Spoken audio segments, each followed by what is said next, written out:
हा बघा,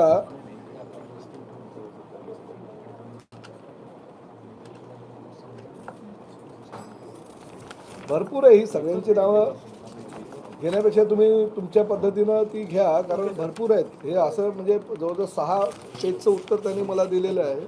भरपूर बिल्डर आहेत. म्हणजे मीरा भाईंदरचे माझ्या अंदाजानं लँड आणि फ्लॅट दोन्ही पडलेत. लँड और फ्लॅट दोन्ही आहेत. लँड बाकीच्या ठिकाणी लँड आहे, फ्लॅट तिन्ही ठिकाणी. सर याच्यामध्ये असं ज्या बिल्डरने समजा दिली नाही घरं आणि भूखंड सोपले तर त्यांच्यावर काय कारवाई करण्याची तरतूद आहे की काय? आहे ना, ते तर असणार. हे शासकीय, हे शासनाचं आहे, तो महापालिकेच्या गोरगरीब जनतेचे पैसे आहेत. कारवाई केली पाहिजे. मी सांगितलं स्टॉपवर द्या पहिलं आणि नंतर ताब्यात घ्या. कामं थांबवा म्हणजे बरोबर लाईनीवर येतील. आपल्या डीपी मध्ये आरक्षण आहे ना साहेब? डीपीतली आरक्षण सगळी. सर ती नावं जरा वाचून नाही, आता ही तुम्हाला भरपूर नावं आहेत. 70% बिल्डर येतील या मीरा भाईंदरचे. देखो नाम पढ़ो,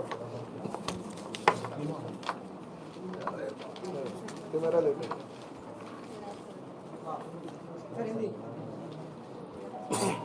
आज मीरा भाईंदर महानगर पालिका के कमिश्नर श्री संजय काटकर जी से मैं मिला. हमारे मीरा भाईंदर के पत्रकारों की बहुत दिनों से मांग थी कि पत्रकारों को जो घर है वो मिलने चाहिए, क्योंकि पहले के जो 2% 5% के घर थे वो अभी तो यूएलसी की जो रूल है वो ख़त्म हो गए, इसलिए वो मिलते नहीं है. मगर थाने कॉरपोरेशन ने कुछ ऐसे भूखंड पत्रकारों को दिए, ऐसे घर वहाँ पे उपलब्ध करके दिए ताकि पत्रकारों को, पूरे के पूरे पत्रकारों को थाने कॉरपोरेशन के वो घर मिले हैं.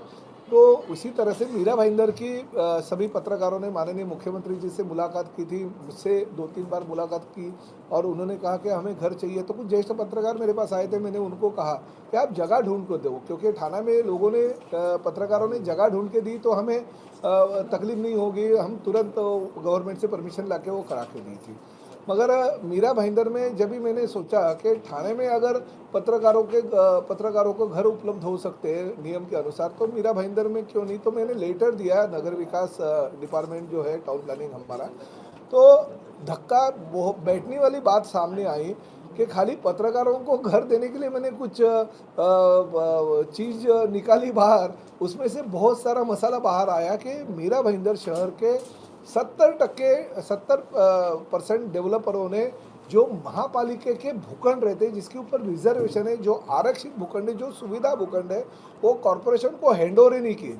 कुछ जगह पे तो खाली 7/12 जो है वो कॉरपोरेशन के नाम पे, मगर बिल्डर वो उसका वापर करे. कुछ बिल्डर ने उनके कुछ इलीगल कंस्ट्रक्शन किया है, तो कुछ बिल्डर ने वो जो बांधकाम करने वाले मजदूर रहते हैं उनको घर वहाँ पे दे दिया है, झोपड़े बना दिए, अपने ताबे में रखा है. नियम ऐसा है कि अगर ये रिजर्वेशन के प्लॉट हम अगर डेवलप करने को विकासक को अगर देते हैं या लैंड ओनर जो रहते हैं उनको देते हैं, तो उन्होंने रूल में जो बैठता है वो हिसाब से 70% का भूखंड या 60% का भूखंड ये कॉरपोरेशन को हैंड ओवर करना चाहिए. उस पर कॉरपोरेशन का नाम 7/12 पे आना चाहिए. उसको चारों बाजू में कंपाउंड वॉल होनी चाहिए, बीच में लेवल होनी चाहिए और गेट लगा के उसमें बहुत बड़े अक्षरों में ये महानगर पालिका की प्रॉपर्टी है ऐसा लिख के देना चाहिए. ये नियमावली है और उसके बाद में उसको सीसी इशू करने की तरतूद है. मगर इस मीरा भाईंदर शहर के टाउन प्लानिंग डिपार्टमेंट के लोगों ने सीसी भी दे दी और वो प्लॉट भी उनके ताबे में दे दिया. ऐसा भयानक जो प्रकार है वो मेरे लिखित स्वरूप में अगर टाउन प्लानिंग डिपार्टमेंट ने दिया तो मुझे धक्का बैठा. मैं आज कमिश्नर साहब को क्लियर कट बोल दिया कि ये कॉरपोरेशन की प्रॉपर्टी है और मैंने रेडी रेकनर का वैल्यू के हिसाब से वो देखा तो 1000 करोड़ से ज़्यादा की प्रॉपर्टी कॉरपोरेशन की है. हमारा घोड़बंदर किला आप भाड़े पे दे सकते हो और उससे उत्पन्न लेने की कोशिश कर सकते हो. हमारे विरोध के बाद में आप टाइपिंग मिस्टेक है करके आप ऐसे बात करते हो. तो ये प्रॉपर्टी अगर ताबे में ली तो उसके इंटरेस्ट अगर कैलकुलेशन करेंगे तो भी करोड़ों रुपए महानगर पालिका को मिल सकता है. और आप ये प्रॉपर्टी बिल्डरों को दान दे रहे हो. वहाँ पे 3 जगह पे तो हाउसिंग फॉर डिस हाउस के प्रकल्प है, जिसकी वजह से 150 से 200 घर महानगर पालिका के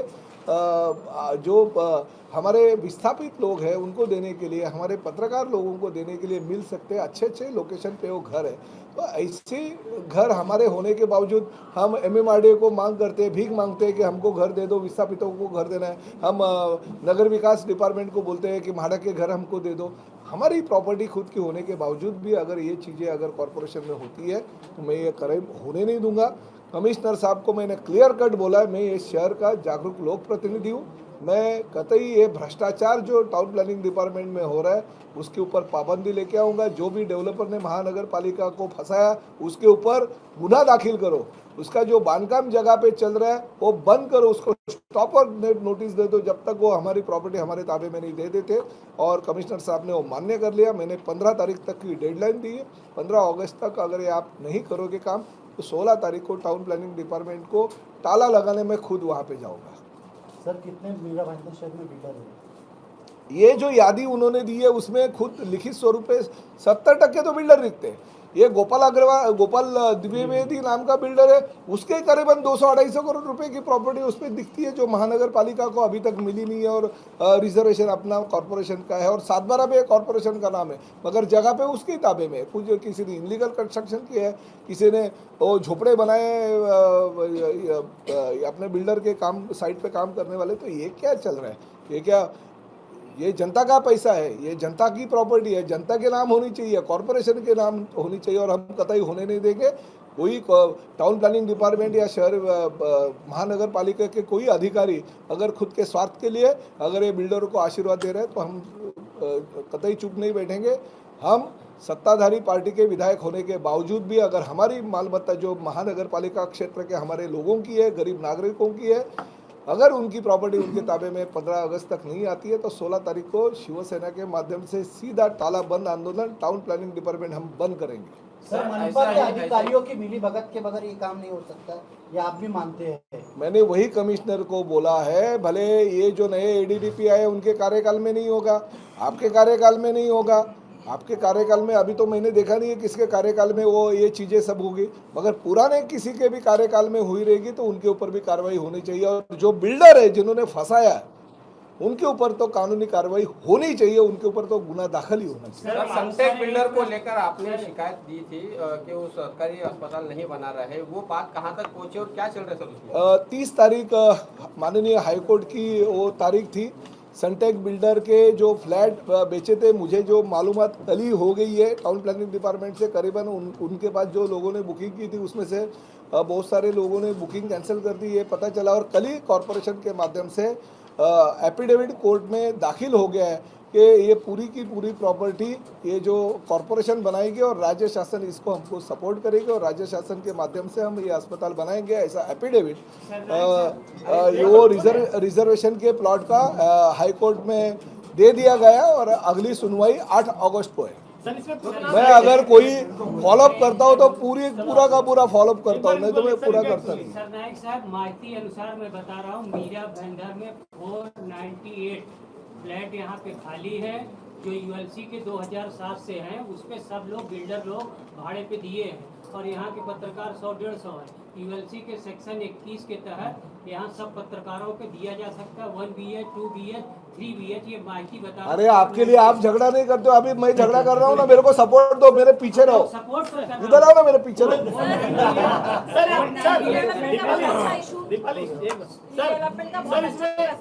लेकिन यहाँ पर इसी तरीके से धांधली चल रही है। स्ट्रक्चरल ऑडिट के नाम पर महानगर पालिका बहुत बड़ी धांधली कर रही है, जहाँ होना चाहिए वहाँ नहीं कर रही। देखिए, आपको और मैं गुड न्यूज़ दे दूंगा।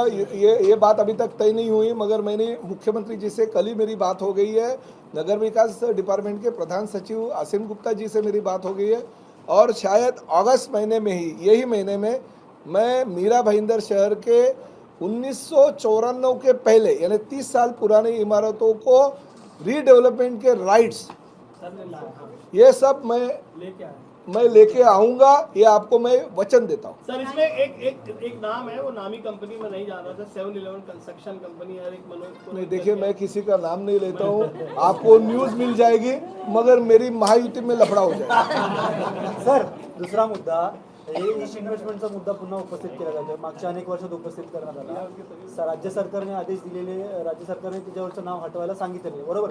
हे प्रकरण उच्च न्यायालयामध्ये ते त्याचं असं आहे, इन्व्हेस्टमेंट कंपनी, आता हा मुद्दा जो आहे ना, ही रिडेव्हलपमेंटच्या ज्या इमारती आहे नवीन भूखंडातच लागतो, पण बिचारी जे सोसायटीची लोक आहे, जो 30-40 वर्षापासूनची जी जीव मुठी धरून राहत आहे, धोकादायक झाल्या, इमारती पडतायत. आता परवाच्या दिवशी 2 इमारतीचे छज्जाने हे कोसळले एकाच दिवसात.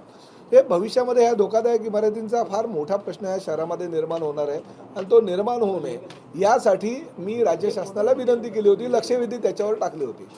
त्या लक्षवेधीच्या अनुषंगानं गेल्या अधिवेशनामध्ये राधाकृष्ण विखे पाटील यांनी गंभीर दखल त्याची घेतली आणि त्यांनी सांगितलं की हे भयानक आहे, हे रद्द व्हायला पाहिजे. परंतु प्रश्न असा आहे, राज्य शासनानं जरी ठरवलं तरी त्या जो कंपनीचा मालक आहे त्यांनी न्यायालयामधनं स्टे आणलेले आहे. तर माझं असं शासनाला अशी विनंती मी केलेली आहे की सिनियर काउन्सिल नेमून हे जे प्रकरण आता न्याय प्रविष्ट असल्या कारणानं न्यायालयाच्या माध्यमातूनच त्याच्यावर तोडगा की त्याला गती देण्यासाठी काहीतरी करावं लागेल. न्यायालयाशिवाय पर्याय मुद्दा सर हा अभी आपने स्वर्गीय बाला साहेब ठाकरे जी के कला दालन को लेकर एक अल्टीमेटम दिया और अभी इस लैंड को लेकर आपने 15 देखिए दोनों चीजें अलग अलग है. नहीं, लेकिन आपकी सरकार होते हुए इस तरह के अल्टीमेटम देना पड़ रहा है, ये कहाँ तक उचित है? देखिए इसमें राजनीति की बात कुछ नहीं है. हमारी सरकार हो दूसरे की सरकार, ये कॉरपोरेशन का ये नियम तो सबको, हमारी सरकार हो या दूसरे की सरकार हो, नियम तो सबको लागू होता है ना. तो ये नियम के अनुसार ये कॉरपोरेशन के टाउन प्लानिंग के लोगों ने लेना चाहिए. सरकार किसी की भी हो, आज हमारी सरकार है, कल और किसी के कोई ऐसा खुर्ची क्या बोलते हैं वो फेविकॉल का जोड़ नहीं लेके आता है. किसी की भी सरकार आज नहीं तो कल आ सकते, मैं वो बात नहीं कर रहा. मगर टाउन अधिकारी तो वही रहते हैं ना, सरकार बदले ना बदले, मगर अधिकारी वही रहते हैं. तो अधिकारियों ने ये गलतियां नहीं करनी चाहिए. अधिकारियों ने खुद का भला अगर वो सोचते तो जनता का भला भी सोचना चाहिए. थँक्यू. ओके.